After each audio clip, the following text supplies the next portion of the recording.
Praise the Lord. Yan, salamat sa ating Panginoon. Sige nga, minsan pangbatiin mo yung katabi mo naman ng Merry Christmas. Kaliwat kanan. Yan. Pagkasabi mo, sabihin mo naman, Baka naman. Praise the Lord. Ayan. So, tuwing sasapit po ang ang araw po ng Pasko, tuwing sasapit ang Christmas season, marami pong palatandaan. Alam natin na malapit na ang Christmas kasi meron tayong mga nakikitang mga senyales, mga palatandaan na itong season na ito ay talagang drawing near or drawing nigh. Ano ba yung mga palatandaan kapag malapit na ang Pasko? Diba pag Christmas, mararamdaman na natin yung malamig na simoy ng hangin, napakaginaw ng klima. Sabi nga sa isang Christmas classic song na Tagalog, malamigang. Very good.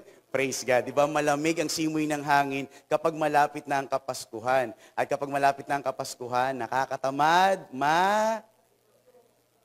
ligo. Hindi ko alam kung lahat ng naririto ay naligo ba kanina or marami sa inyo ay guilty. Pag uwi, maligo po kayo.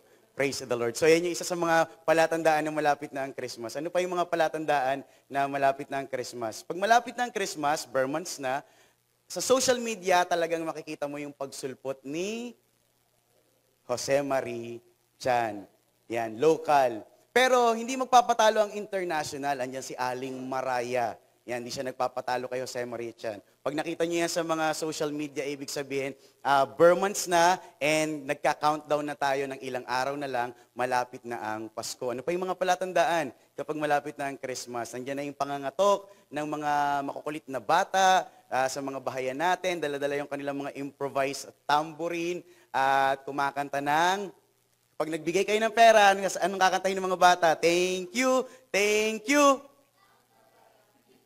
Ate, may mababarat, merong mababae. So yung mga kinakanta ng mga bata, nararamdaman natin na malapit na talaga ang Pasko. Ano pa yung mga palatandaan na malapit na ang Christmas? Hindi natin dinedegrade ang tribong ito ha, pero yun yung katotohanan. Kapag malapit na ang Christmas, marami ng badyaw sa paligid. Ayan. Reality po yan.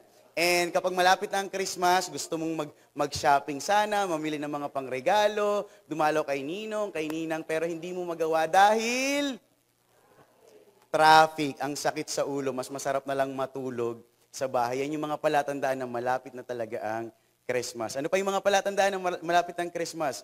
Marami ng mga decorations tayong makikita na may kinalaman sa Kapaskuhan. Una, sa loob ng mga tahanan, sa mga bahay, and then sa mga establishments, sa mga malls, sa SM, and as well as sa kalsada.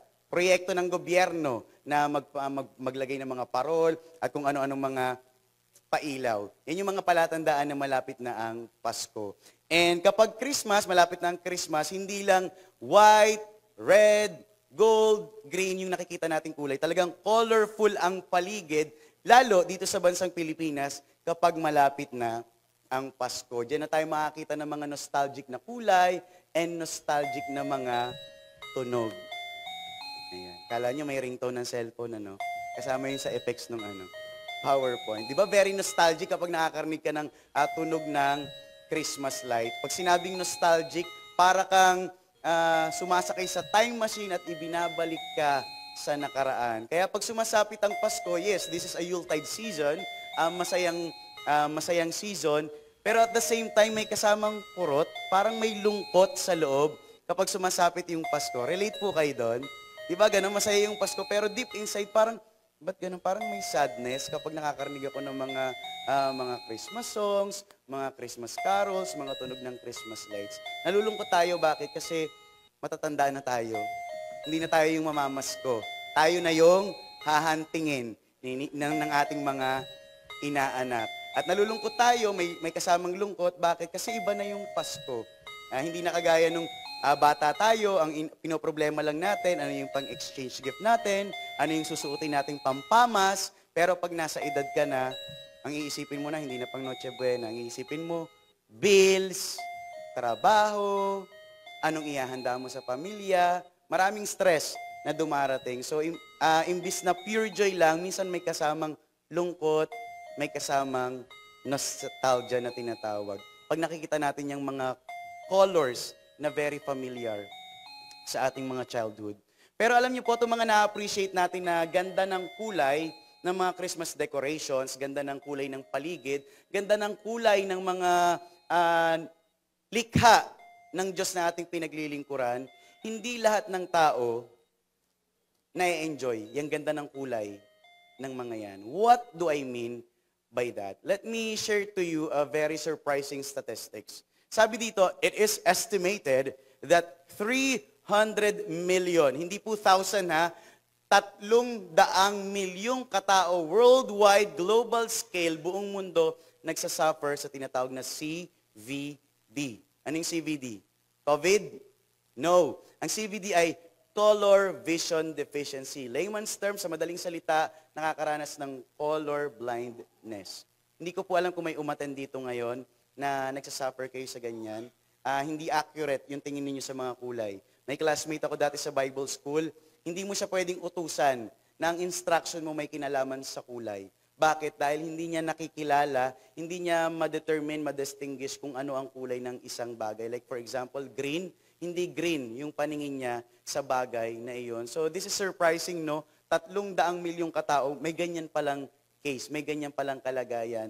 At may papapanood po ako sa inyong mga dalawang short clips lang naman ng mga compilations ng mga tao na nakakaranas ng CVD. Pero praise the Lord, dahil sa technology, merong na-imbento na eyeglass. Ang tawag doon ay Enchroma. Itong Enchroma ay eyeglass na kapag ginamit ng mga taong may CVD or colorblind na case, nakikita po nila accurately yung mga tamang kulay na for the first time, doon lang nila nakita. Sige po, let's watch this short clips. No. Ano man? Are you serious? Yeah.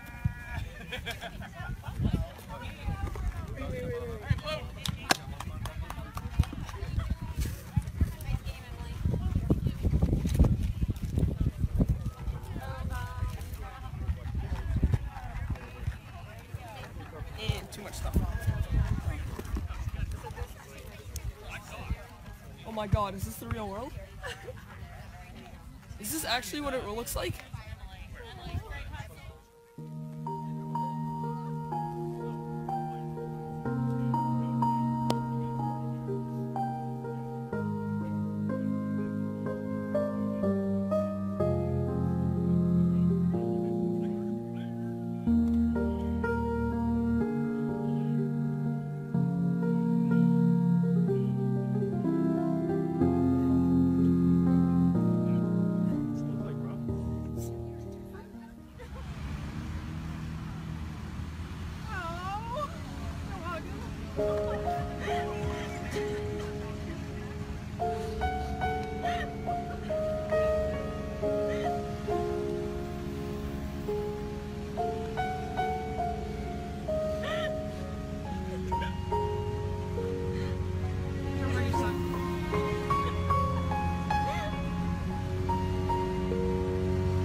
On the card. With the card. Oh my god. Oh my god.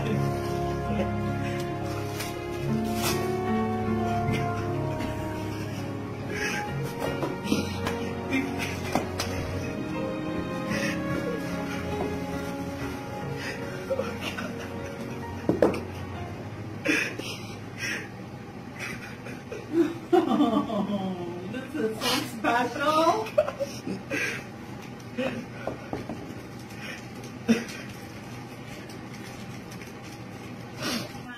It might, but some people see the effect right away.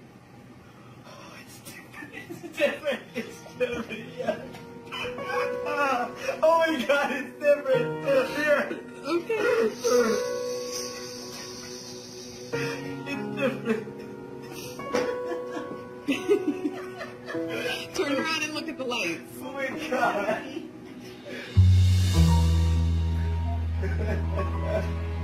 Oh my god.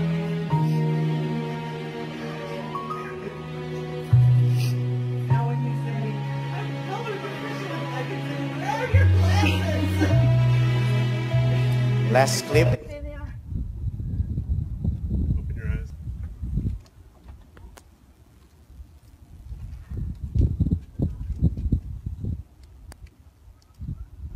They work. Buddy, can you look at the... Take a look out at the frisbees. Frisbees. Can you see them? Can you see the difference?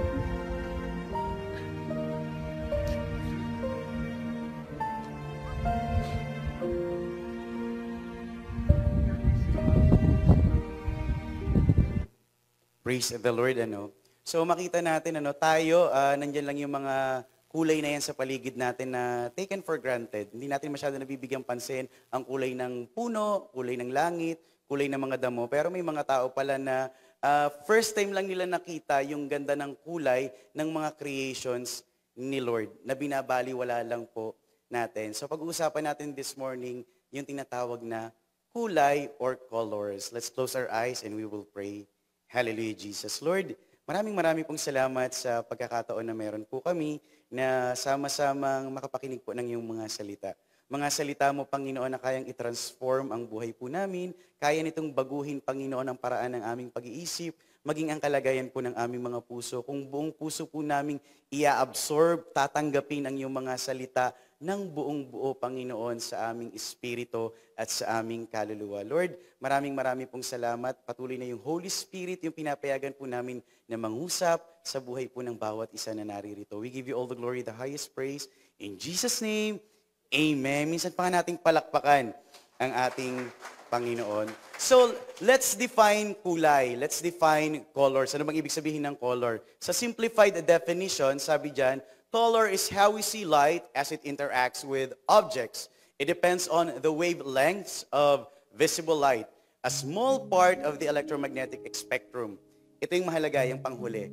Without light, there would be no color. Without light, there would be no color. Sa Tagalog, kung walang liwanag, wala palang kulay. Kung wala pala tayong araw, wala tayong mga ilaw na naririto, walang liwanag sa ibabaw ng mundo, everything is black, colorless. Wala tayong makikitang kulay. What's in it for us bilang Kristiyano? Let's dig deep sa Word of God. Sabi sa John chapter 1 verse 4, nasa Kanya ang buhay. At ang buhay ay siyang ilaw ng mga tao. Sabi diyan sa pinatutungkulan sa chapter na yan, He is the source of life. At yung source of life na ito, siya din daw yung light ng humankind. Life na siya, ilaw pa siya. Sumunod na verse 5, at ang ilaw ay lumiliwanag sa kadiliman at ito'y hindi na pag-unawa ng kadiliman. Next verse, nagkaroon ng tunay na ilaw sa makatuwid bagay, ang ilaw na lumiliwanag sa bawat tao na pumaparito sa sanglibutan. Yan tinutukoy dyan na source of life, yung tinutukoy dyan na light. Sa chapter 1, kapag tayo po ay nagbabasa ng Bible, dyan sa chapter 1 ng Book of John, alam po natin kung sino yung pinatutungkulan ng mga verses po na iyan. Ang pagpapakilala din sa kanya, first verse pa lang, He is the Word. Sabi sa John chapter 1 verse 1, di ba? In the beginning was the Word, and the Word was with God, and the Word was God. Ang berbo, ang salita ay Diyos. At ang tinutukoy dito ay walang iba kundi ang Panginoong Jesus. Sinabi sa part ng John chapter 1, ang Word of God, ang light na ito, ang source of life, ay nagkatawang tao. At yan po yung hindi na pag-uunawa, hindi naiintindihan ng malaking religion dito sa bansang Pilipinas. Kaya ang alam lang nilang kulay ay red, white, and green. If you know what I mean. Hindi nila kinikilala si Jesus Christ bilang Diyos. But it's very clear sa Word of God sa Book of John, Jesus, the Word, the source of life, the light, is God. Next verse, John 8 verse 12. Si Jesus Christ na mismo yung nag-introduce ng kaniyang sarili. Sabi diyan, muli ngang nagsalita sa kanila. Sino daw po? Mahina. Sino daw po yung nagsalita sa kanila? Si Jesus, si Jesus Christ, na sinasabi, ako ang ilaw ng sanglibutan. Ang sumusunod sa akin ay hindi lalakad sa kadiliman, kundi magkakaroon ng ilaw ng kabuhayan. Pinakilala niya yung kanyang sarili, I am the light of the universe. I am the light of this world. Ibig sabihin, tayo bilang Kristiyano, tumanggap na tayo kay Jesus Christ na siyang liwanag ng ating mga buhay. But, napakalaking but, kapag malayo ang relationship mo kay Jesus Christ, kahit Kristiyano ka na, kahit tumanggap ka na sa Kanya, pero ang layo-layo, wala kang cleaving relationship with the Lord Jesus Christ, colorblind ka sa kalagayang spiritual. Hindi mo makikita yung ganda ng kulay ng mga bagay na may kinalaman sa Diyos. Anong ibig ko sabihin? Di ba tayo sa literal, kapag tayo manonood ng pelikula, ng mga TV shows, mga teleserye, matsatsaga mo bang manood ng black and white? Kung may option ka naman na manood ng colored, hindi mo tsatsaga magbabayad ka ng malaking halaga para panoorin yung Hello, Love, ano yun? Hello, Love, Again? Hindi ako nagkakamali. Pag black and white yan, hindi mo tsatsagaing panoorin yan. Yan. Naalala ko, merong isang sikat na movie, black and white yon, Schindler's List. Sino pong familiar sa Schindler's List? Pataas po ng kamay. Wala. Ayan, si Guy, familiar siya. Black and white yung Schindler's List, sikat na movie yon. Pero pag pinanood mo yung black and white movie na yon, meron kang mapapansin sa kabuuan ng movie na yon. Siguro sa kalagitnaan, meron kang makikita dong isang bata na may suot-suot na red na coat. Can you imagine, black and white yung movie, biglang may susulpot na nag-iisang bata na siya lang yung may kulay dun sa movie. Siya talaga yung remarkable dun sa movie. Bakit? Kasi dun sa paligid ng black and white na scene, meron kang nakitang kulay. At sabi sa statistics, 70 to 80% mas pipiliin nilang manood ng colored kesa magtiyaga sa black and white. Ganon din po tayo. Amen. Bakit? Kasi kapag black and white, dull, D-U-L-L, boring, nakakatamad panoorin. Kapag wala ka kay Jesus Christ, wala ka sa liwanag ng Panginoong Jesus, ibig sabihin walang color yung mga bagay na may kinalaman kay Jesus Christ sa iyong mga spiritual na paningin. At para sa iyo, ang mga bagay na may kinalaman kay Lord ay boring, dull, black, and white. Yan ang tingin ng mga walang Kristo sa kanilang mga puso or yung malayo yung heart nila kay Jesus Christ. Ang tingin nila sa buhay Kristiyano ay ayoko dyan, boring maging Christian. Nakakatamad maging Christian, puro hallelujah. Puro dapat mabait ka lang kapag Christian ka. Pero kung ikaw Kristiyano na at boring pa din ang tingin mo sa paglilingkod sa Panginoon, alam mo kulang sa'yo kapatid, ministry. Pumasok ka sa ministry at makikita mo, hindi pala boring mag-minister kay Lord. Amen? Ayan, alam niyan ng mga workers, hindi boring ang paglilingkod sa Panginoon. Amen, mga workers?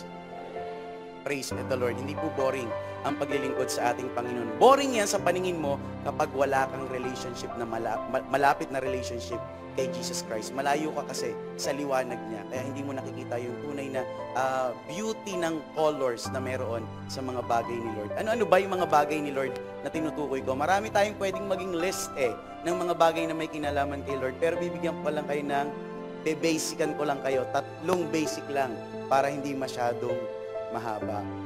Una, prayer. Gawaing pananalangin, may kinalaman yan kay Lord. The question is, you as a Christian, do you still pray? Nagpe-pray ka pa ba? Kumakatok ka pa ba sa pintuan ni Lord para mangulit? Na-share ko dito, gustong-gusto ni Lord na kinukulit po natin siya. Gustong-gusto ni Lord na lagi tayong kumakatok sa kanyang spiritual na pintuan. Nagpapapansin kay Lord. Gustong-gusto po yun ni Lord sa buhay po ng bawat isa sa atin. Pero ang tanong, nakikita mo pa rin ba yung ganda ng kulay ng gawaing pananalangin? Brethren, wala kasi akong time, kaya hindi ako makapag-pray. Nakakahiya pong sabihin niya sa harapan ng Panginoon, wala kang time, nagsisinungaling ka sa harapan ng Diyos. Kung wala kang time, tegi ka na. Si Lord ang nagbibigay sa iyo ng time. That means, meron kang time. Or dapat siguro kumpletuhin mo yung sentence, wala akong time kay Lord. Yun talaga yung tamang sentence, hindi lang nila madiretso. Brethren, nagpe-pray naman ako, nakikipag-usap naman ako kay Lord, kapag may extra time. Extra time ang binibigay kay Lord. Walang time talaga na divine appointment sa pagpipray, pakikipag-usap kay Lord. Extra lang yung ibinibigay kay Lord. Kumbaga sa pagkain, tutong, imagine niyo po, galing kayo sa trabaho, no? Pagod na pagod sa trabaho, maghapong trabaho, 8 hours, OTY pa. Traffic pa, napagalitan ka pa ng boss mo. Pag uwi mo sa bahay, gutom na gutom ka dahil sa haba ng traffic. Pagbukas ni kaldero, may asin pa sa ibabaw, yung takip. Pagbukas mo, tutong. May langgam pa. Pula. Will you be happy? Matutuwa ka ba? O ang sasabihin mo, ano ba to? Parang hindi pamilya. Nagpapakakandahirap akong magtrabaho. Pag uwi ko, tira-tira ang ibibigay sa akin. May gumagapang pa. Pero ganun po tayo kay Lord. Kapag extra time lang yung binibigay natin kay Lord. Parang baka sabihin sa atin ni Lord, Nak, ba't tutong lang binibigay mo sa akin? Hainan mo naman ako, Nak, ng mainit na kanin. Pwede po ba natin ibigay yung kay Lord? Magsabi ng amen. Pero kapag extra time lang yung binibigay natin kay Lord, kapag hindi lang tayo busy, pag isinisingit lang natin si Lord, ano si Lord? Libag? Isinisingit-singit mo lang? Basura? Hindi po dapat ganun yung tingin natin sa Diyos na nag-ingat po sa atin sa loob ng 2024. Amen? Lord, hindi po kita isisingit lang. Malaki po yung space mo sa buhay ko. Malaki po yung space mo sa 24 hours na ikaw din po yung nagbigay sa akin. I will pray sa pangalan mo, Lord. Maglalaan ako ng time para sa iyo. Hindi lang po pa-extra-extra, pasingit-singit. Hindi lang po tira-tirang time ang ibibigay ko sa iyo. Lord. Amen? Ang prayer, dapat makita natin yan na oxygen natin bilang mga Kristiyano. Ang oxygen po ba, ano po bang oxygen? Wants or necessity? Necessity, kailangan natin yan sa buhay natin. Pag hindi mo na kailangan ng oxygen, wala ka na. Dapat ganun natin tingnan ng prayer, ang pananalangin. Yan yung inhale and exhale natin. Lord, I will die kapag hindi ako kumatok sa pintuan mo. Lord, mamamatay ako kapag hindi ako nakaiyak sa iyo through prayer. Dapat ganun po natin tinitingnan ang prayer. But, kung malayo ang relationship mo sa liwanag, sa ating Panginoong Yesus bilang liwanag, hindi mo makikita yung ganda ng kulay ng prayer. Para sa iyo, ang gawaing pananalangin ay black and white. Ilang araw na lang po, magto-2025 na. And first week ng 2025, ano pong ginagawa sa COG Parian? Prayer and fasting. Anong kulay ang tingin mo sa prayer and fasting? Black and white. Sana colorful po maging tingin natin sa prayer and fasting. And makibahagi po tayo sa pananalangin at pag-aayuno para sa church na ating kinabibilangan. Amen! Next na basic, Bible reading. That's very basic. The question, nagawa mo ba? Matatapos ang taon, kapatid, 2024. Ang dami, ang haba ng month na binigay sa'yo ni Lord, from January to December. Nakapagbuklat ka ba ng Bible? Yes, binuklat ko, brother, pero di ko binasa. Ulitin ko, nagbasa ka ba ng Bible? Nag-meditate ka ba? Nag-dig-deep ka ba sa Word of God? Hindi pa po tapos yung taong 2024. Sabihin mo sa iyong katabi, kaliwat kanan, may chance ka pa. May chance pa tayo para bumawi. Lord, sa natitirang taon na ito, bawi po ako sa iyo, Lord. Magbabasa po ako ng Word of God. Kapag tayo may malapit na relationship sa Panginoon, makikita mo na ang Bible, yes, this is printed black and white. Pero kapag may malapit kang relationship sa ilaw, light of the world, makikita mo na ang Bible, ang ganda-ganda ng kulay bawat pahina. Makikita mo na ang Bible, ang ganda bawat kabanata, bawat talata, bawat passages, bawat kwento na mababasa mo sa Bible, ang ganda-ganda pala ng kulay. Pero hindi mo ma-appreciate ang Word of God kapag malayo ang relationship mo sa source, sa ilaw, sa ating Panginoong Yesus. Diba? Without light, there will be no colors. Pero pag malapit ka kay Jesus Christ, makikita mo ang ganda pala ng kulay ng kanyang mga salita. Amen! Na-share ko dito, diba? Huwag tayong padadaig. ang mga bulag. Merong dinesign na Bible sa kanila na Braille Bible. Bulag yon, pero nagbabasa sila ng Word of God kahit pakapa-kapa sila. Ikaw, bulag ka ba? Sa biyaya po ng Panginoon, nakakakita po tayo. Marami sa atin, 2020 pa. Saan po natin ginagamit yung eyesight na meron po tayo? Nawa, patuloy po nating makita yung ganda ng kulay ng salita ng Diyos. That's very basic. Pero minsan kung ano yung basic, yun yung nane-neglect natin, napapabayaan po natin. Bigyan ko yung example. Pag inom ng minimum na 8 glasses of water a day. That's basic. Alam po natin yan mula pagkabata. Ang tanong, yung basic na yon, ginagawa mo ba? Oo, brother Ren, may kape nga lang. Ang tinutukoy ko po, talagang purong tubig lang. Hirap, brother Ren, eh. Basta may kasama namang tubig yung soda, yung juice, yung frap, etc., etc.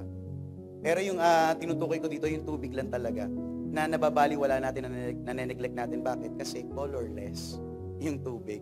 Walang kulay, boring. Ganon din po sa mga bagay ng Panginoon. Kapag hindi mo na malayo ka sa relationship mo kay Lord, you will not appreciate the beauty of the colors of the things of the Lord. Itong mga basic na ito, mananatiling black and white yan sa iyong mga mata. Nung piniprepare ko itong message na ito, naisip ko, maraming mga Bible characters, mga taong mananampalataya ng Diyos sa binabanggit sa Bible, bago sila naging Christian, ang mga bagay ng Lord ay black and white sa kanilang mga paningin. Pero nung tumanggap sila sa Panginoong Yesus, doon lang nagkaroon ng sense ang mga bagay. Doon lang nagkaroon ng kulay, nakita nila ang ganda pala ng kulay ng mga bagay ni Lord. Isa sa naalala ko dito ay si Paul, bago siya naging Paul. Bago siya naging Paul, sino siya? Si Saul or si Saul. Sabi sa Book of Acts, chapter 9, verses 3 to 6, basahin niyo na lang po yung kabuuan niyan. Sabi diyan, as Saul was getting close to Damascus, pinaka-title niyan, The Road to Damascus. Si Saul, bago siya naging Paul at naging Christian, mananampalataya ng Diyos, siya yung numero 1 persecutor ng mga Christians. Sabihin ng lahat, persecutor. When we say persecutor, talagang itong si Pablo, yung pagiging persecutor niya, hindi po mild lang. Hindi niya lang pinagtatawanan yung mga Christian. Ang ginagawa niya, sabi sa Bible, kinakaladkad. Babae, lalaki, bata, matanda, kinakaladkad at pinapatay ni Pablo kasama nung kanyang mga kasamahan. Bakit? Sa paningin niya, nung siya ay Saul pa, hindi pa siya Christian, black and white ang ginagawa ng mga Christian. Pangit ang ginagawa ng mga Christian. Pero sabi dito sa verse na yan, as Saul was getting close to Damascus, a bright light, isang nakakasilaw na liwanag, yung suddenly flashed around him from heaven. Ibig sabihin kay Pablo lang talaga pumalibot yung nakakasilaw na matinding liwanag. Sabi diyan, he fell to the ground. Siguro yung, kung i-describe ko yung tindi ng liwanag na yon, parang siguro yung rays nun, parang palpable na. When we say palpable, halos mahawakan mo na yung kapal, yung impact ng liwanag. Ganong katindi yung liwanag na pumalibot kay Pablo. Kaya ganon yung impact, talagang nag-fell to the ground siya. At nakarinig siya ng tinig mula dun sa liwanag. Sabi, Saul, Saul, why are you hurting me? Bakit mo ako sinasaktan? Bakit mo ako inuusig? Ganun pala, kapag tayo mga mananampalataya ng Diyos, nakakaranas ng persecution, pinupunitan ka ng truck, sarap-harapan, pinagtatawanan ka sa pananampalataya na meron ka, yes, na-hurt tayo. Valid yon yung nararamdaman nating pagka-hurt. Pero ang pangunahing nasasaktan ay ang Panginoong Jesus. Next verse, sabi ni Paul, who are you, Lord? Sino ka, Panginoon? Nagpakilala yung boses dun sa liwanag. I am, ano po yung pangalan? Shout! Jesus, the one you are hurting. Ako si Jesus, ang sinasaktan mo. The voice answered. Sabi ng boses, get up! Tumayo ka, pumunta ka sa syudad, and bibigyan ka ng instruction kung ano yung gagawin mo. And the rest was history. Nabulag po si Pablo dyan. Pero na-restore, ibinalik ng Panginoon yung kanyang physical eyesight. At hindi lang physical eyesight ni Paul yung inayos ng Panginoon, maging yung spiritual eyesight niya. Nung nagbalik ang kanyang paningin, ang tingin na po niya sa mga bagay na ginagawa ng mga Christians, hindi na po black and white. Ang paningin na niya sa mga bagay na ginagawa ng mga mananampalataya ni Jesus Christ ay colorful na. Mali pala yung dati kong paningin. May sira pala yung aking mga mata. Buti inayos ni Lord, ang ganda-ganda pala ng kulay ng mga bagay ni Lord. Kaya nagkaroon tayo ng Pauline epistles, mga letter ni Paul sa mga Christian sa iba't ibang city. Napakalaki nung ambag ni Pablo sa New Testament. Can you imagine that? Anong mamamatay tao, specifically ng mga Christian? Black and white ang tingin sa mga bagay ng Panginoon hanggang sa binago ni Lord, naging colorful na ang tingin niya sa mga bagay ng Panginoon. Ganon din po tayo. Dapat bilang Kristiyano na lagi nating makita na maganda ang kulay ng mga bagay na may kinalaman kay Lord. Sumunod na basic, praise and worship. Panghuli po yan. Ang praise and worship, paano kaya natin tinitingnan kapag tayo kumakanta po dito? Pag tayo umaawit, pumapalakpak kay Lord, paano mo tingnan ang praise and worship? Colorful or black and white? Yes, meron tayong mga pailaw dito. Ayun, may pailaw, parang Pokemon ball. May mga pailaw tayo dito, ang gaganda ng ilaw sa tulong ng MLab, Media, Lights, and Broadcasting. Hindi sila masyado nakikita wala kasi sila dito. Andun sila sa likod. Pwede bang palakpakan natin ang Panginoon sa kanilang buhay? Ayan, sa MLab. Praise the Lord. Yan, nagkakaroon ng mga magagandang kulay. But spiritually, honestly, how do you see praise and worship? Brother, para sa akin, colorful ang praise and worship. Sinagsasabing colorful ang praise and worship sa kanyang paningin, during praise and worship,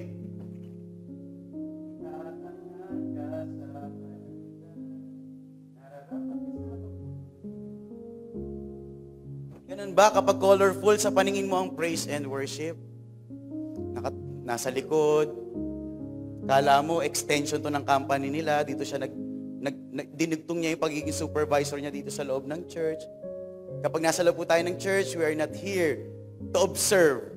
Tanggalin niyo po yung OB. We are here to serve the true and living God. Kapag colorful ang tingin mo sa praise and worship dahil malapit ka sa liwanag ng Panginoong Yesus, naka-autopilot ang mga braso mo. Talagang pagkanta pa lang, pusa na siyang umaangat para kay Lord. Ganun mo tinitingnan ka-colorful ang pagpupuri sa Panginoon. Amen! Praise the Lord. Share ko sa inyo yung testimony ko nung bago-bago akong umattend sa Christian Church. Na-share ko rin to nung simbang gabi. Third attend ko sa Christian Church. Ang tingin ko sa ginagawa ng mga Christian, black and white, baduy, corny, nakakatawa, hypocrisy. Ganun ang tingin ko sa ginagawa ng mga Christians noon. Pero habang dun sa pangatlong attend ko, supervisor ako dun, nag-o-observe ako. Tinitingnan ko yung mga nagpupuri sa Panginoon, umiiyak sa Panginoon. Nagkaroon ako ng inggit sa loob ko. Parang sabi ko, ba't sila ganun? Parang ang lapit-lapit nila kay Lord. Kung magpuri sila kay Lord, parang abot kamay lang nila si Lord. Bakit ako hindi ganun? Bakit sila nagagawa nilang sabihin yung mga corny, baduy na salita? Luwalhati sa iyo, Panginoon, hallelujah, ikaw ay mabuti, ikaw ay tapat, ikaw ay dakila. Corny ng mga yun. Paano nila nasasabi yun ng buong tapang, with boldness? Bakit ako di ko kaya? Mabait naman ako sa sarili kong pananaw. Pero nung time na yon, sa loob ko may nag-stir up. Sabi ko, gusto ko ganun din ako. Gusto kong maging kagaya nila. Gusto ko parang abot kamay ko lang din si Lord. Kaya doon ko binuksan yung bibig ko na hindi ko binubuksan sa una at pangalawa kong attend. Binuksan ko yung bibig ko hindi sa paghikab. Sabi ko, hallelujah. At doon ako nagsabi ng mga words na nasa puso ko talaga, Lord, Patawarin mo po ako sa karumihan ko, kahalayan ko, sa mga kasalanan na nagawa ko po sa harapan mo. Nakita ko na lang iyak ako ng iyak. Wala na akong pakialam sa mga katabi ko that day. At simula nung araw na yun, doon ko naranasan yung breakthrough. Doon ako nakaranas ng spiritual hunger and thirst. Kasi meron pala akong winasak nung time na yun. Alam niyo po kung ano yung winasak ko? Yung wall sa pagitan ko at sa pagitan ni Lord. Ano yung wall na yon? Pride. Hanggat meron kang wall na ikaw mismo ang nagtayo niyan, hindi makaka-penetrate yung liwanag ni Lord. That's why you will not appreciate the beauty of the colors ng mga bagay ni Lord. Bakit? Naglagay ka ng harang ng pride mo. Pero once na binagsak mo yung pride na yan sa harapan ni Lord, doon mo makikita yung liwanag ni Lord at doon mo makikita ang colorful pala ng mga bagay na may kinalaman sa Panginoon. Kahit matagal ka ng Kristiyano, pwedeng maging black and white pa rin ang tingin mo sa mga bagay ng Panginoon hanggat hindi mo binabagsak yung pride sa pagitan mo at sa pagitan ni Lord. Hindi makaka-penetrate yung kanyang liwanag. Kaya dapat sa pagpupuri at pagsamba, praise and worship, dapat pour your heart out to the Lord. Dapat wala kang pakialam sa mga katabi mo. Pagtawanan ka man ng kaibigan mo, tatandaan mo, nandito ka hindi para sa kanino mang tao. Nandito ka para mag-serve sa Diyos na bumuhay sa iyo, na nagpapatibok ng puso mo araw-araw. Amen. Wala kang pakialam kahit wasak-wasak yung mukha mo sa pagpupuri at pagsamba. Tama, Arnett? Diba? Oo, kasi malimit siya yung may picture na talagang, wala akong pakialam, picturean nyo, ganito ang mukha ko. Magpupuri ako sa Panginoon. Pag ako nag-upload ng mga picture sa social media, nakikita ko yung mga mukha doon. Hindi para pagtawanan yung mga mukhang lukot, mabe-bless ka. Dahil wala silang pakialam kahit nandyan si Alwin at si VJ na nagka-camera-camera. Magpupuri kami sa Panginoon kahit sira ang mukha ko. This is how I praise and worship the Lord. Because I see praise and worship sa Panginoon na makulay. This is colorful. Amen! Sana ganun ka rin, kapatid. Pag nagpapa-altar call si Pastor, sabi ni Pastor, the altar is open. Lapit po kayo sa unahan. Kahit alam mo si Lord nangungusap na sa puso mo, talagang grabe na yung pangangatok ni Lord sa puso mo na lumapit ka sa unahan, ayaw mo. Ano yung reason mo? Nahihiya kasi ako, nagkakamali ka, hindi hiya yan. Pride ang gumagawa sa'yo, hindi yan hiya. Ba't ka mahiya? Hindi ka naman maghuhubad dito sa unahan. Lalapit ka sa unahan para makipag-ayos kay Lord. Brother, ganun ba yun? Every Sunday, laging may altar call, lalapit sa unahan. O every Sunday, may praise and worship din naman tayo. Every Sunday, may word of God. Tingnan nyo na lang na part na yon ng kabuuan ng paglilingkod natin kay Lord. Public declaration yun na, Lord, I'm stepping forward. Hahakbangan ko po, Panginoon. Ito po yung public declaration ko sa paningin ng mga naririto na susundin ko po yung sinasabi sa iyong mga salita. Kaya lalapit po ako sa altar call. Altar call. Amen? Kaya nakaka-bless yung mga kapatid na talaga nakikipagsiksikan dito sa unahan. Kaya mamaya, sana may mga magkusa na lapit agad dito sa unahan para maipag-pray kayo. Pero huwag kayong magtatampo. Pinausap ako ni Ate Annie nung simbang gabi. Brother, lumapit si Jilson. Hindi daw siya napag-pray. Ay, hindi napag-pray. Ang dami kasi. O sige, pray tayo. One-on-one. Nakakatuwa po yun, di ba? Talagang lumapit yung kabataan. Kaya mamaya, kung kayo lalapit dito sa unahan, after nyo ipag-pray, after kayo ipag-pray, meron po akong request sa inyo. After kayo ipag-pray, para alam namin na ipag-pray na kayo, pwede bang lumuhod kayo after kayong maipag-pray? Pagluhod mo, mas iiyak mo pa sa Panginoon ang sarili mo. Mas iiyak mo pa sa Panginoon ang pamilya mo. At makikita mo kapag praise and worship, talagang you will pour your heart out to the Lord. Diyan mo mararanasan yung napakaraming breakthroughs sa praise and worship. Ano yung mga breakthroughs na pwede nating maranasan sa praise and worship? Kapag talagang halos mapatid na yung litid mo sa pagpupuri sa Panginoon, mapaos ka, minsan nandyan yung mga patotoo na gumaling sila sa sakit at karamdaman nung buong puso silang nagpuri sa Panginoon. Nung buong puso silang nagpuri sa Panginoon, doon lang nila naranasan yung deliverance doon sa matinding galit na gumagawa sa kanilang puso. After ng praise and worship, kaya na nilang yakapin si sister, si brother, nakasamaan niya ng loob. Nagpatawad na siya, pinalaya na siya ni Lord, nakaranas siya ng spiritual breakthrough dahil tiningnan niya na yung ganda ng kulay ng praise and worship. At lahat tayo gusto nating makaranas ng breakthrough from the Lord. Amen?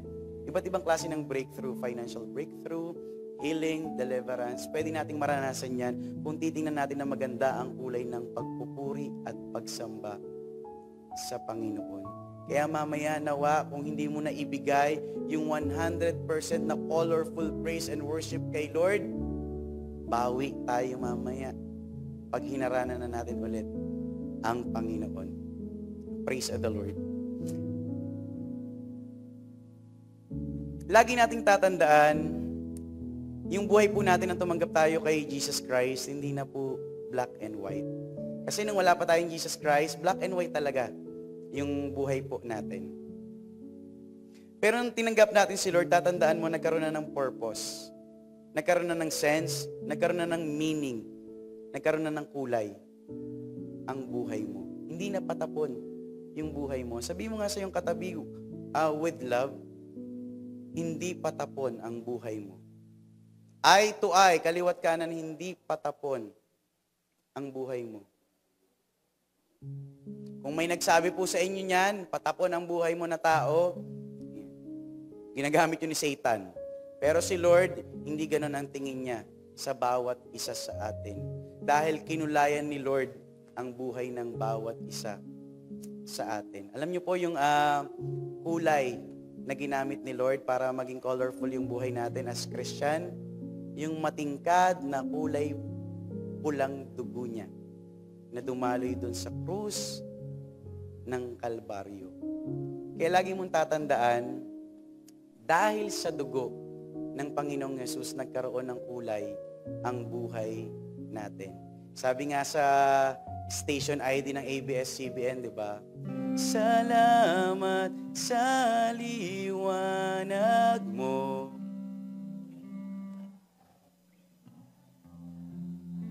At hindi lang Pasko yung nagkaroon ng kulay dahil sa liwanag ng ating Panginoong Yesus. Maging yung buhay ng bawat isa sa atin. At yung tingkad ng kulay na meron tayo as Christian, yan yung gustong-gustong nakawin ni Satan. Kaya dapat yung mga pride na meron tayo, kahit nga yung pride di ba, ginagamit yan ng mga community. Sila na yung umaangkin ng colorful rainbow. Yung pride community. Pero hindi, ang pride is black and white. Ang colorful rainbow, yun ay promises of the Lord. Di ka niya iiwan, ipababayaan man, ipoprovide niya ang mga pangangailangan mo, lagi siyang naririyan para sa'yo, bibigyan ka niya ng kapahingahan. Those are the promises of the Lord, and yun yung rainbow. Yun yung totoong makulay, at hindi po yung mga pride na gumagawa sa ating mga buhay. Yung mga kulay na meron tayo na matitingkad as Christians, yan yung gustong burahin ni Satan. Hindi naman po yan in an instant. Una, magpapabaya ka sa gawain ng Panginoon. Di mo na ako atin ng Sunday, ang ginaw, nakakatamad bumangon. Pautay-utay yan. Di mo na ako magpe-pray, pagod ako sa trabaho, utay-utay. Di mo na ako magba-Bible reading, sa susunod na lang, maintindihan naman ako ni Lord. Unti-unti. Pero yung red na tingkad ng kulay ng dugo ng Panginoong Yesus, na tinitingnan natin dati, nung bago-bago pa tayong Christian, unti-unti ang buburahin ni Satan. From red, dahil nagpapabaya ka na sa relationship mo sa liwanag, magiging pink na. From pink, magiging white na. At ang magiging tingin mo na sa mga bagay na may kinalaman sa Diyos ay black and white. Nawala na totally yung ganda ng kulay sa paningin mo ng mga bagay na may kinalaman kay Lord. Marami sa naririto po siguro kayo pa lang yung Christian sa loob ng family ninyo. Na matagal mo nang pinagpe-pray si nanay, si tatay, mga kapatid mo. Pero parang walang nangyayari. Parang walang nangyayari, but that doesn't mean walang ginagawa si Lord. Merong ginagawa si Lord sa pamilya natin. Sa loob ng tahanan ninyo na ikaw lang ang Christian, ikaw yung colorful doon. Tatandaan mo yan. At yung color na yan, huwag kang papayag na lumamlam, mag-fade yung kulay. Dapat yung color na yan, ingatan mo, at yan dapat yung maihawa mo kay nanay, kay tatay, at sa lahat ng nasa loob ng inyong tahanan. Eventually, one day, magiging makulay ang loob ng ating tahanan. Why? Dahil malapit na tayo sa liwanag. At yun ay walang iba, kundi ang ating Panginoong Yesus. Ang question ko po sa bawat isa, gusto mo ba ng makulay na buhay? Kung gusto natin ng makulay na buhay, meaningful na buhay, dapat meron kang cleaving relationship sa liwanag sa ating Panginoong Jesus. Kapag malapit yung relationship mo kay Lord, lagi mo makikita ang ganda-ganda ng kulay ng mga bagay na may kinalaman kay Lord. Ang ganda ng kulay ng paghayo. Ang ganda ng kulay ng fasting. Ang ganda ng kulay ng COG Parian Kalamba. Ang ganda ng kulay ng nagsaserve kay Lord. Magiging ganun po ang tingin natin sa mga bagay ng Panginoon spiritually. Lahat ay makatatayo sa oras na ito.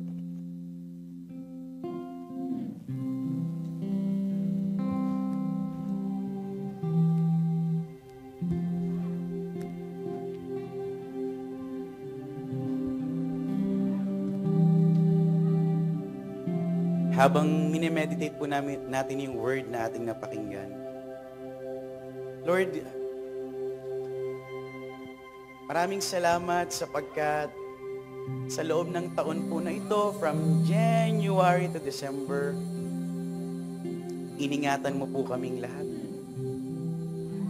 Pero ayaw po naming masapatan lang doon, ayaw po namin na Christian lang kami, pero black and white ang tingin po namin sa mga bagay na spiritual. Lord, gusto po namin Kristiyano na mayroong accurate na paningin sa mga spiritual colors, sa mga bagay na may kinalaman po sa iyo, Panginoon. Lord, maraming salamat. Ni-remind mo po kami sa mga pagkukulang po namin, sa mga bagay na basic, pero napabayaan na po pala namin. Napabayaan po namin dahil sa work. Samantalang yung work galing sa'yo, pinag-pray nga namin yun sa'yo, Lord. Matanggap ako sa trabahong to. Nung natanggap, wala na. Nakalimutan na yung mga tinitingnan dati niyang colorful na mga bagay ni Lord. Pero kapatid, hindi pa huli ang lahat. Buhay ka, may lakas ka, tumadalo yung dugo mo. Ibig sabihin, the Lord is giving you the opportunity, the chances. Ang tanong, sasayangin lang ba natin? Nawawag nating sayangin yung mga pagkakataon na patuloy na ibinibigay at hindi ipinagdadamot sa atin ng ating Panginoon. Lord, kung nasira na po yung mga paningin namin spiritually, Lord, ayusin mo po yung aming spiritual retina, spiritual cornea, spiritual pupil, Panginoon, para muli naming makita yung ganda ng kulay ng mga bagay na may kinalaman po sa iyo. Para lagi naming kasabikan yung ganda ng kulay ng presensya mo, Panginoon, sa aming mga buhay. Hallelujah, Jesus. Muli ka po naming haharanahan. At abang inaawitan natin ang ating Panginoon, sa kanila na nagbabagsak ng kanilang mga pride sa harapan ng Panginoon, pwede na po kayo agad lumapit dito sa unahan. The altar is open sa bawat isa na gustong maibalik yung kulay ng paglilingkod nila sa Panginoon. Lord, patawad. Ang dami naming napabayaan, Panginoon.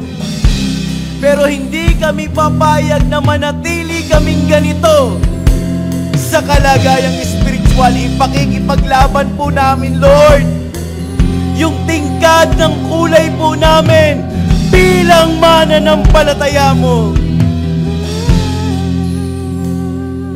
Hallelujah, Jesus.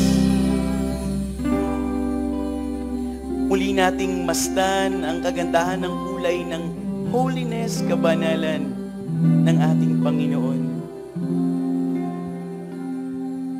When I look into your holiness, when I gaze into your loveliness,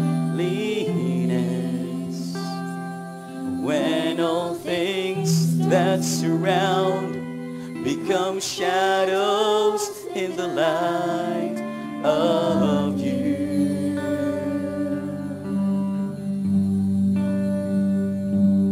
When I found the joy of reaching your heart, when my will becomes enthroned in your love, when all things that surround become shadows in the light of you,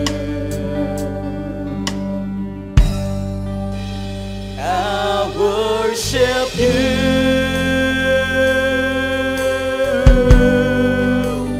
I worship you.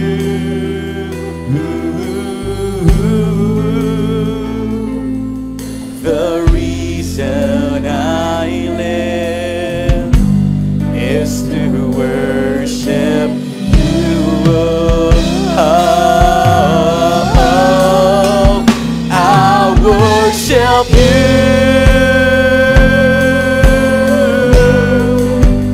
I worship you.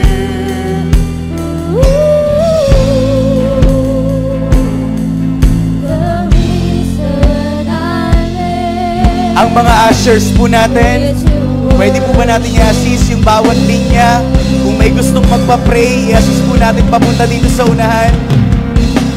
Yung mga tapos nang idalangin sa Panginoon, pwede kayong lumuhod at higit niyong iiyak ang inyong mga sarili sa harapan ng ating Panginoon.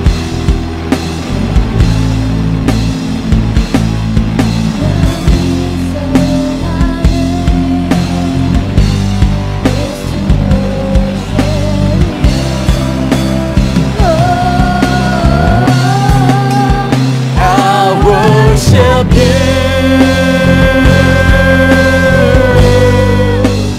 I worship you.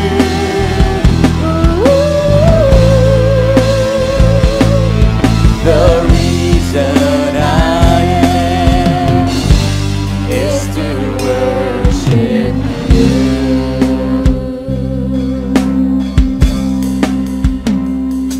When I look into your holiness, when I gaze into your loveliness, when all things that surround become shadows in the light of you,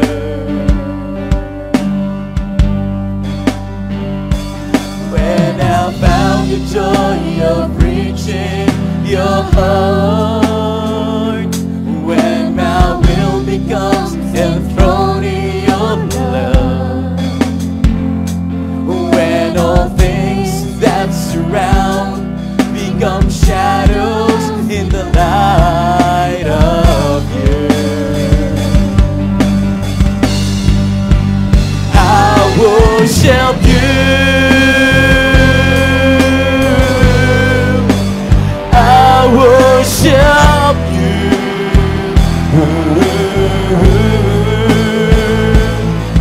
The reason I live is to worship you.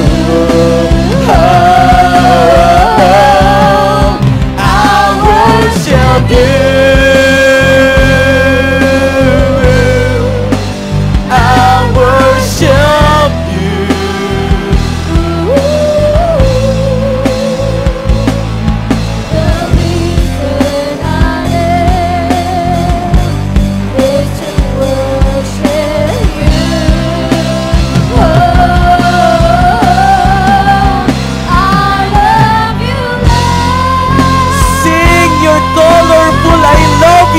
the Lord.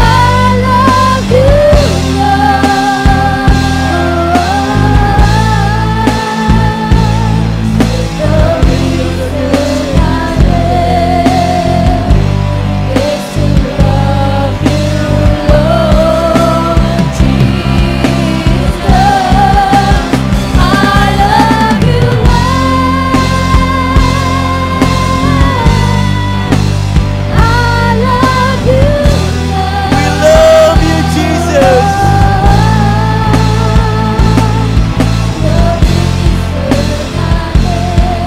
Sapagkat ikaw ang unang nagmahal sa amin kahit hindi kami karapat-dapat, Panginoon.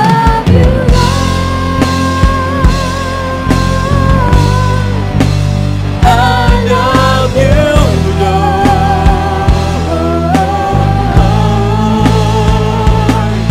The reason I live is to sing your heart out unto the Lord. I love you, Lord. I love you, Lord. The reason I live is to love you, Lord. What's his name? I love you, Lord. I love you, Lord. The reason I live is to love you, Lord. Shout to say, I love you, Lord.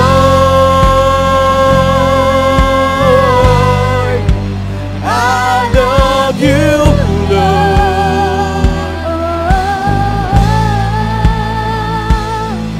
The reason I live is to love you. I worship you. I worship you. Makulay na pagpupuri, Panginoon. From this day forward, Panginoon, help me to see your things colorfully, Panginoon. Lagi naming makita yung ganda ng kulay ng mga bagay na may kinalaman sa iyong pangalan.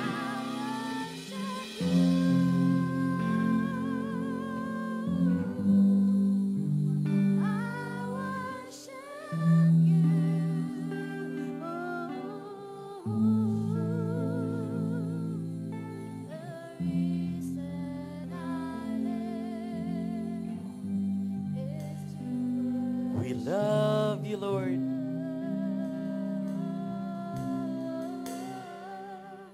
I love you, Lord.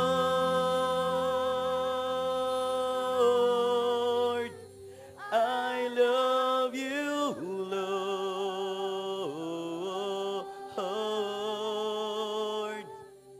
The reason I live is to love you, Lord. What's his name? I love you, Lord.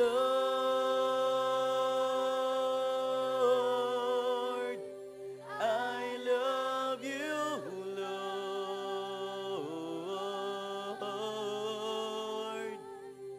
The reason I live is to love you, Lord. What's your reason to live?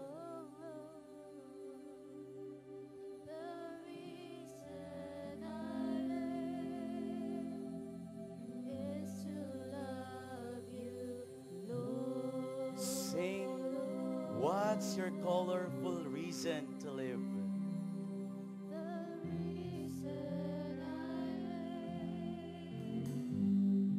Is to love you, palakpakan natin ang ating Panginoon. Mataas na palakpak na may kasamang pagpupuri sa kanyang dakila at banal na pangalan. Hallelujah, Jesus. Hallelujah. Oh, anong ganda, anong kulay, Panginoon, na ikaw ay aming awitan, papurihan, sambahin, dakilain, Panginoon, sa lugar po na ito. Lord, ikaw yung nakakaalam ng kalagayan po ng bawat isa sa amin. Ano man yung mga struggles po namin na hindi namin magawang i-share sa sino mang mga tao, Lord, ikaw yung nakakaalam. Sa mga nag-struggle po dito, Lord, yakapin mo po sila ng mahigpit. Yun po yung lambing namin sa iyo. Hanggang sa muli po naming makita yung ganda ng kulay ng mga bagay na may kinalaman po sa iyo, Panginoon. I-bless mo po lahat ng humuna sa iyo, sapagkat sabi sa iyong mga salita, seek ye first the kingdom of God and His righteousness, and all these things shall be added unto us, Panginoon. Lahat ng aming pangailangan, ikaw yung kakatagpo, Panginoon. At sisimulan po namin ang 2025 mula sa araw po na ito, Panginoon, mga natitirang araw pa, na magkaroon kami ng buhay na makulay sa piling mo, Panginoon.